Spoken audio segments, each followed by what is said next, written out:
Hello friends, நாம் இந்த ஆடியோவில் ஸ்ரீரங்கம் கோயிலில் கிழக்கு திசையில் இருக்கிற 144 அடி உயர வெள்ளை கோபுரத்தோட கதையை நாம் இன்றைக்கி பார்க்கலாம். இந்த ஸ்ரீரங்கம் கோயிலில் மொத்தம் 21 கோபுரங்கள் இருக்குது.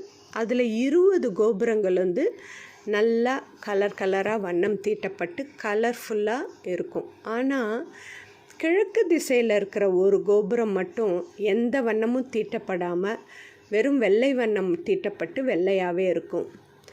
நம்ம இந்து கோயிலில் வெள்ளை கோபுரன்றது ஒரு சாதாரண விஷயந்தான்.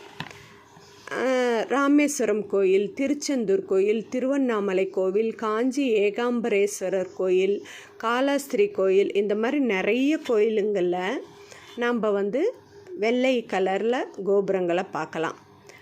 இந்த ஸ்ரீரங்கம் கோயிலில் வெள்ளை கோபுரம் இருக்குன்னா அது எல்லாமே வெள்ளையாக இருந்தால் ஓகே. ஆனால் மற்ற கோபுரங்கள் எல்லாம் கலர்ஃபுல்லாக இருக்கும்போது ஏன் இந்த கிழக்கு கோபுரம் மட்டும் வெள்ளையாக இருக்குது? ஆக்சுவலாக இது வெள்ளை கோபுரம் இல்லை, வெள்ளாயி கோபுரம். வெள்ளாயின்ற ஒரு தேவதாசி பெண்ணுடைய பேரால் அது வெள்ளை கோபுரம்னு அழைக்கப்படுது. அதனால தான் அது வெள்ளையாகவும் விடப்பட்டிருக்கு. இந்த வெள்ளாயின்ற தேவதாசி பெண்ணுக்கும் இந்த கோபுரத்துக்கும் என்ன தொடர்பு, ஏன் அவளோட பேரால் அது அழைக்கப்படுதுன்றதை இங்கே பார்க்கலாம். சுமார் 1323 வருஷம் முகமது பின் துக்ளக் ஸ்ரீரங்கம் கோயில் மேலே படையெடுத்துக்கிட்டு வந்தான் இல்லையா? அவன் இந்த கோயிலில் இருக்கிற இந்த நம்மாழ்வார் உற்சவர் சிலை முழுக்க தங்கத்தாலான, புடம் போட்ட தங்கத்தாலான ஒரு சிலைன்னு அவன் நினச்சிட்டு இருந்தான். அதனால் அவன் அதை எப்படியாவது தனக்கு சொந்தமாக்கிக்கணுன்ற எண்ணத்தோடு தான் அவன் வர்றான். ஆக்சுவலாக அது தங்கம் கிடையாது. ஆனால் அவன் அப்படி நினச்சிட்டு இருந்தான். அதை தவிர அவன் இங்கே இருக்கிற பொக்கிஷங்கள், சுவாமியோடைய நகைகள் எல்லாத்தையும் கொள்ளை அடிக்கணுன்ற எண்ணத்தோடு இங்கே படையெடுத்துக்கிட்டு வர்றான். அவன் வர்றது முதல்லையே இங்கே இருக்கிறவங்களுக்கு தெரிஞ்சிருது இல்லையா? அதனால் அந்த ரங்கநாதருடைய தாசர்கள் கொஞ்சம் பேர் அந்த சிலையை தூக்கிட்டு ஊராக போக ஆரம்பிச்சிட்றாங்க. அவன் வர்றதுக்கு முன்னாடியே அவங்க ஊராக அந்த சிலையை எடுத்துக்கிட்டு போக ஆரம்பிச்சிட்டாங்க. அது ஒரே இடத்துல இருந்ததுன்னாக்கா எப்படியாவது இந்த முகமது பின் துக்ளக் துப்பு துலக்கிட்டு அந்த சிலையை பிடுங்கிட்டு போயிடுவான் அப்படின்ட்டு கண்டினியூஸாக அவங்க இடத்த மாற்றிக்கிட்டே இருந்தாங்க. அதனால் அந்த முகமது பின் துக்ளக்கால் அந்த உற்சவர் சிலையை கண்டுபிடிக்கவே முடியறதில்ல. அதனால் அவன் ரொம்ப கோபம் அடைஞ்சு அவன் என்ன பண்ணுறான், அந்த கோயிலில் தங்கியிருந்த 12,000 பக்தர்களுடைய தலையையும் வெட்டி எரிஞ்சு அவனுடைய கோபத்தை தீர்த்துக்கிறான். அதை தவிர அந்த கோயிலில் இருக்கிற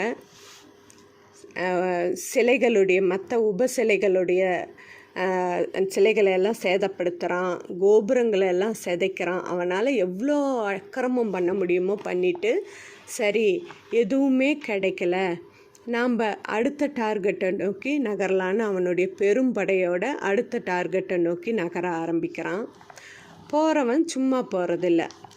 அவனுக்கு நம்பிக்கைக்கு பாத்திரமான ஒரு படைத்தளபதியையும் அவனுக்கு துணையாக கொஞ்சம் படை வீரர்களையும் அங்கேயே தங்கி இருக்க சொல்லிட்டு, ஸ்ரீரங்கத்திலேயே இருங்க, இங்கேயே இருந்து அந்த உற்சவர் சில பொக்கிஷங்கள், நகைகள் எல்லாத்தையும் உங்களால் முடிஞ்ச வரைக்கும் தேடுங்க, அதை கண்டுபிடிச்சி எப்படியாவது கொண்டு வாங்க, இங்கே இருக்கிற கோபுரங்களெல்லாம் எவ்வளோ சிதைக்க முடியுமோ சிதைங்க, உபசந்நிதிகளில் இருக்கிற சுவாமி சிலைகளை எல்லாம் உங்களால் முடிஞ்ச வரைக்கும் சேதப்படுத்துங்க அப்படின்ட்டு சொல்லி ஒரு படை தளபதியையும் படை வீரர்களையும் அங்கேயே விட்டுட்டு அவன் அடுத்த டார்கெட்டை நோக்கி நகர ஆரம்பிக்கிறான்.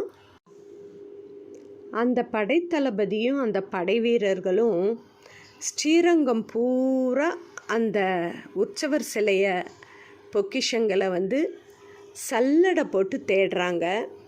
அதை தவிர கோயிலில் ஒவ்வொரு இன்ச்சாக தேடுறாங்க, எங்கே தான் மறைச்சி வச்சுருப்பாங்க, அப்படின்ட்டு கோயிலை இன்ச்சாக தேடுறாங்க.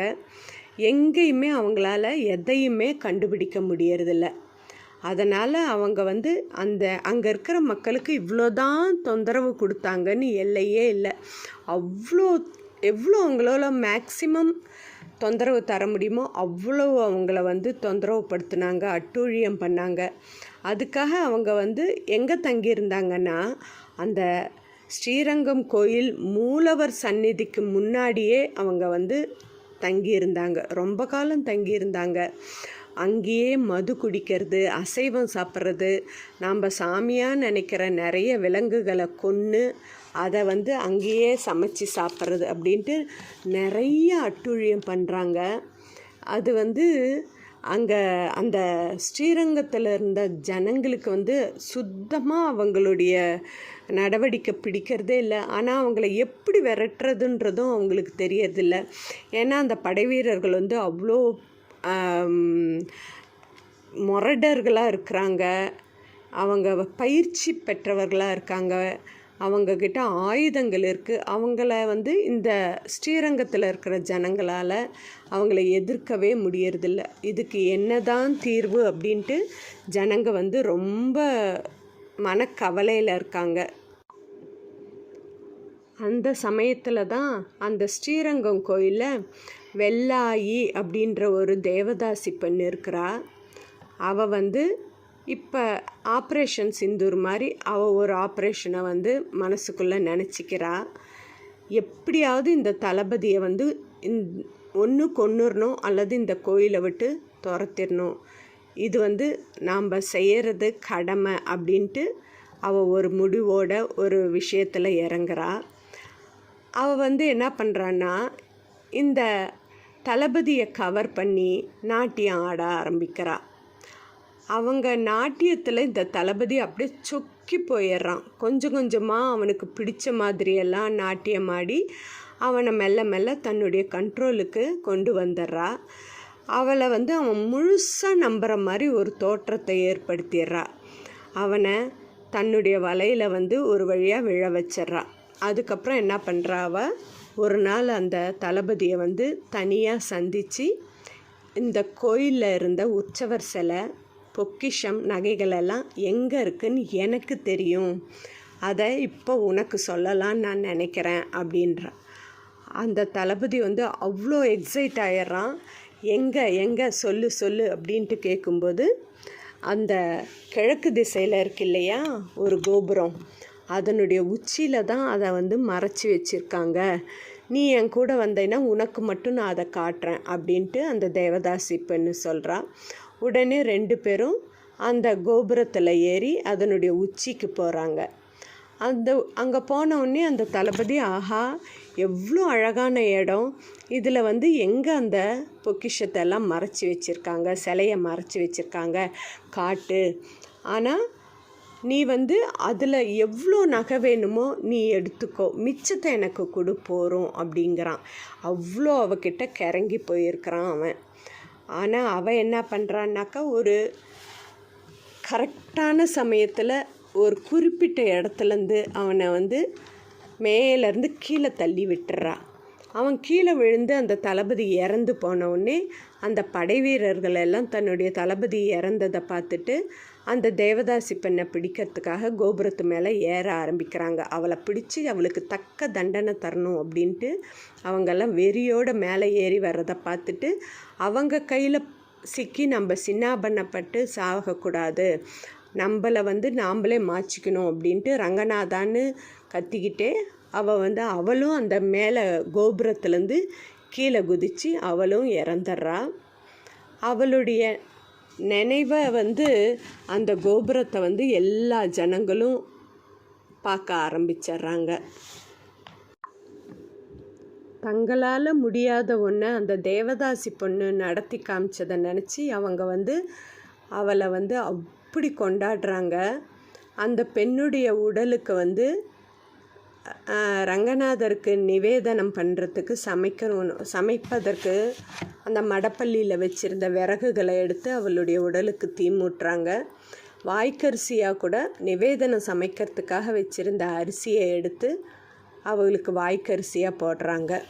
அதுக்கப்புறம் 1371 வருஷம் 48 வருஷம் கழித்து குமாரகம்பனன் அப்படின்ற ஒரு மன்னன் அந்த உற்சவர் சிலையும் இங்கே வந்து சேர்ந்த பிறகு அந்த 48 வருஷம் கழித்து இந்த குமாரகம்பனன் வந்து இந்த கிழக்கு கோபுரம் வந்து வண்ணம் தீட்டப்படாமல் வெள்ளையாகவே இருக்கட்டும், அந்த வெள்ளாயின்ற தேவதாசி பெண்ணுடைய நினைவாக என்றைக்கும் இது இப்படியே இருக்கட்டும் அப்படின்ட்டு சொல்லிடுறான்.